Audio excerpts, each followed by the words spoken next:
Hello, world, and welcome back to the Athens Game Jam. And with me, I have found someone else to pick on today. Tell us a little bit about yourself and your Well, name. I'm Miles Huff. I'm from South Florida originally, but I've lived here for 4 years. Currently attending University of Georgia, linguistics and cognitive science double major. Wow. Yeah. All right, cool. So, what is the game that you're working on? So we created a game called the Sun King. It's based, the topic we had to use was bureaucracy, and so we thought of we had to be a political simulation. We figured, and we realized, there aren't of all the political simulations, a lot of democracy simulations, a lot of Soviet Union simulations, but there aren't really a lot of simulations of pre-revolutionary France. Oh, wow. Okay. So we dove head first. We created a system where you're the king, basically, hence the Sun King after the Louis the 14th's epithet, although it takes place in the time of Louis 15th. And you have to balance. Like the whole game is about answering events and balancing the opinions of the states. If the states' opinions get too low, you risk an insurrection or getting excommunicated or any one of a number of other things. We also did an economic simulation in addition to this. We looked up the historical figures for like all the different dollar signs, what people were earning at that time, population growth, GDP growth, etc. We calculated it all in, and so it all is calculated as you play the game. Wow. And so it's relatively realistic in that respect. Cool. All right. So, how did you hear about this game jam? My neighbor actually is a programmer who's done this before. Okay. And he invited me last year, and I couldn't come. Okay. But this year I could, and I'm in a game development class right now. And so, I figured this was a great time to, if ever, to come here and try it. All right. So, this is your first jam? It is indeed. All right. Looking forward to many more? Potentially, yeah. Yeah, they're a lot of fun. There's a lot of fun. It was fun. I didn't get to participate this year's, but I've participated in several other in the past.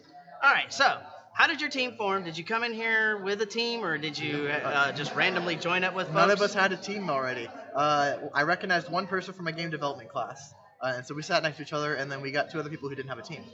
And so that was how it formed. Okay. Yeah. All right. Very cool. So, what was your primary role within your team? I primarily did the economic simulation and the GUI.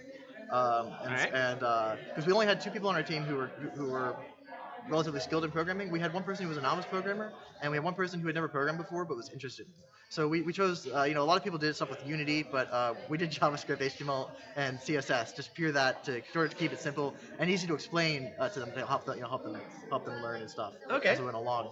Very cool. So a wide variety of skill sets within your team. Yes. Yes. All right. Very cool. That's one of the coolest things that I've always found in my experiences with game jams. From either a story writer to the expert programmer to the guy who's never programmed before in his life. Yeah, everybody ends up finding a role. Mm-hmm. So yeah, it's a lot of fun. What do you think was your biggest challenge for this jam? The last 10 minutes of the jam. Crunch time. It's like, oh man, we're not gonna finish. Right. But that I realized that everyone's game is really buggy after 48 hours of coding. I've been up since 3 this morning working on it, and we got so much, but there's still so much to be done. So you're very much so looking forward to going home and crashing for the rest of the evening. Oh yes, you can definitely say that. Okay, very good.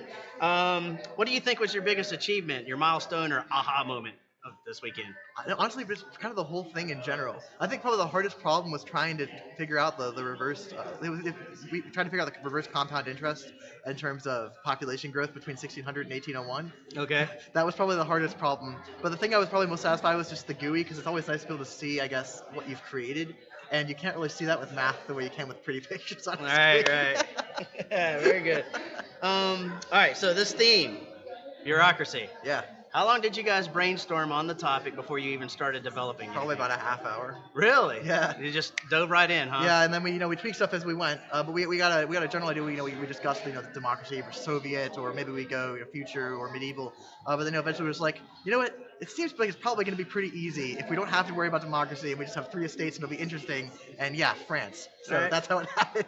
All right. So you told us you're a student in game development. Yes. So is there any more background you can give us? Like, what is your background Sure. in game development? Sure. So I'm self-confessed game addict, definitely.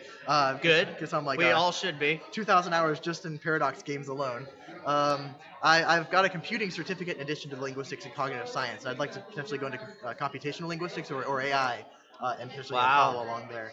But apart from this in my class, I don't have a lot of background in game development. I did in middle school use the free MMORPG Maker. It was written in Visual Basic 6 to create an MMO, and I did have 20 people logged onto my computer at once. Right. But there wasn't much programming involved in it. All right. But Well, it was still neat. Well, you've got a new project to slap into your portfolio, don't you? Indeed, I do. Yeah, yeah. So that's one of the benefits benefits of doing a game jam. You know, without a degree, a portfolio makes a big difference. Yeah, absolutely.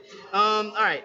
Will you continue developing this game once the game jam's over? Do you think I'm you'll tempted try to. You know, you're always tempted to continue working on something you've been working on for, quite a while, because it's like your baby. But then you have all these other more pressing concerns, like more games you have to write for class. Right. And so I'd like to. I definitely, at this moment, I would like, yeah, I'm just going to continue working on it. But I can't commit to it because I have no idea how much homework I'm going to get next week or, at a future job after I graduate this semester. Oh, okay. So you're about to graduate. I am indeed. Congratulations on that. I got Very to good. graduate, yeah. Awesome. All right. Well, thank you for your time and Thank you for your having me. moments. And we shall be right back.